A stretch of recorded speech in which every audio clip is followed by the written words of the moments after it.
Hey guys, it's me, December, it's me, and I'm back again with another random movie out of the box review. I've done two so far, which were Cutting Class and Beyond Evil. And I'm going to put my hand in the box, and I'm going to pick another one to review. So let's get down to it. Oh yeah. Alright, what could be in the box today? Oh, tons of movies, so little time. Oh, got to get them all done eventually. What's this one? Satan's Slave.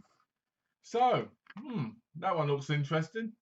I've not seen this one before, so I look forward to watching it.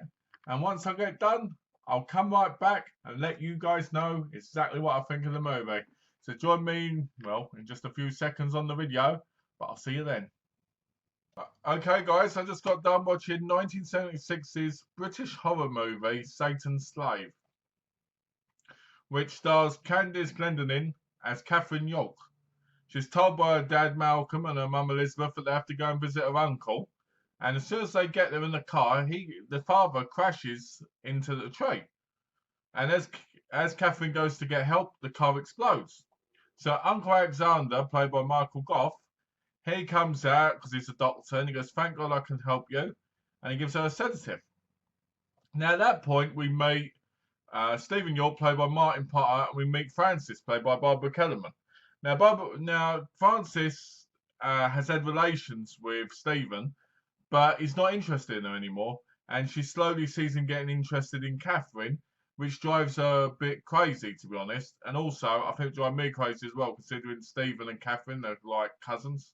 So that's a bit of a strange thing. I mean, I know it happens, but, a bit weird. Anyway, so throughout the movie, she starts getting premonitions and starts seeing things that have happened, like naked women being whipped up against a tree from 300 years ago, or these rituals happening on the altar, all involving naked women with either, full frontal shown and so on.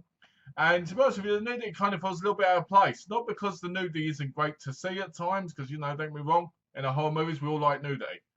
But it just feels like it's just there to kind of be a bit, titillating for a man to watch, because the rest of the movie isn't slow. It's got that slow atmosphere feeling to it, where it's building up, and it's very gothic in that sense of, like, for instance, Stephen's very broody. He looks so dark in the way he looks and the way he talks, and you see him do some really vile, horrible things. Later on, you find out why he's that way, thanks to his father. But at the same time, you see him do these things, and you're just like, wow, this guy's crazy. How can this person, have any love or consideration for anyone? Now, there's a scene I want to talk about where Catherine wakes up from one of her dreams, where basically she's seen a naked woman be stabbed, and she's got snakes on her in this dream. She wakes up, and there's Stephen. Stephen comes in, and he says to her, "Are you okay?" Very stiff. And she goes, "I am now." And he goes, "Do I scare you?" And she goes, "Not tonight, you don't." And then they have sex. And then the next morning, he says to her, "Are you okay?" And she goes, "I am now." And he goes, "Why is that?" And she goes, "Because I'm in love with you, Stephen." And I was like, wow, it's that easy, is it? Going out and just taking her for a drink, and next day you're having sex, and hey, we're in love.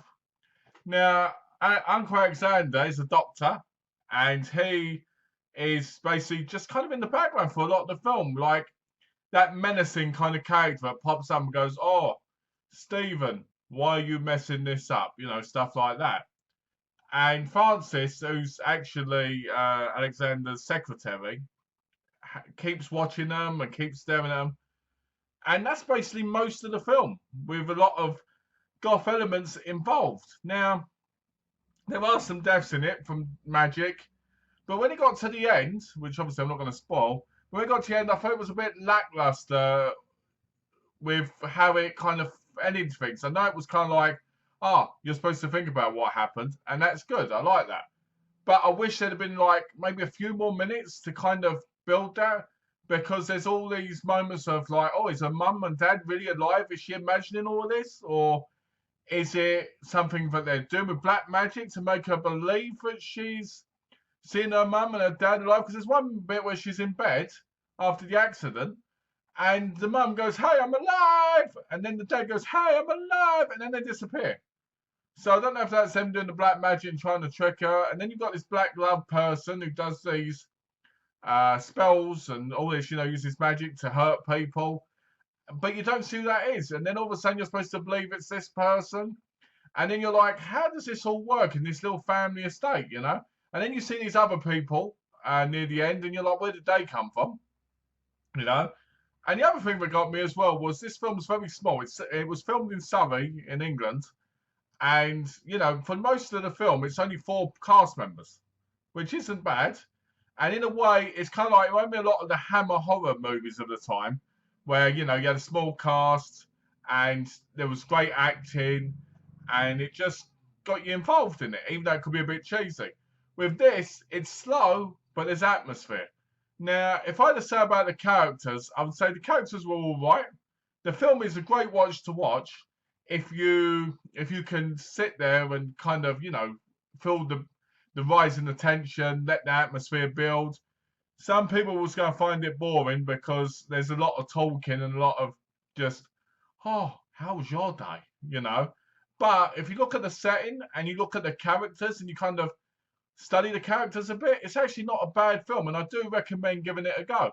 So, yeah, it's one of the best Vinegar Syndrome releases I've watched so far, and probably not a bad film in total, if I'm honest.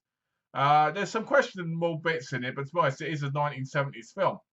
I wanted to see more naked women, but of the main women, and Candice Glendon and Barbara Kellerman, not so much these other women, who I have no idea who they are. But yeah. So, overall, not a bad film. Could have been a lot better. But, I think, to be honest with you, a lot of that has to do with the fact that they were trying to do slow tension instead of, throwing the cult thing in your face. And in the sense, yeah, it does really good in that. I liked it. I enjoyed it, and I could see myself watching it again. I did feel like it had that same thing that a lot of older films had back in the day, where in the final 2 minutes, everything seems to happen, and you're like, no, I wish it happened for 10 minutes, so I could fully follow it and not have to sometimes rewind to go, oh, okay, I get now, that's who that character was, or, oh, I get what they're doing now. But yeah, I recommend it. I'd give it a 4 out of 5. And if you watched it, let me know down below. Or if you do watch it after the review, which would be very nice to hear about, let me know.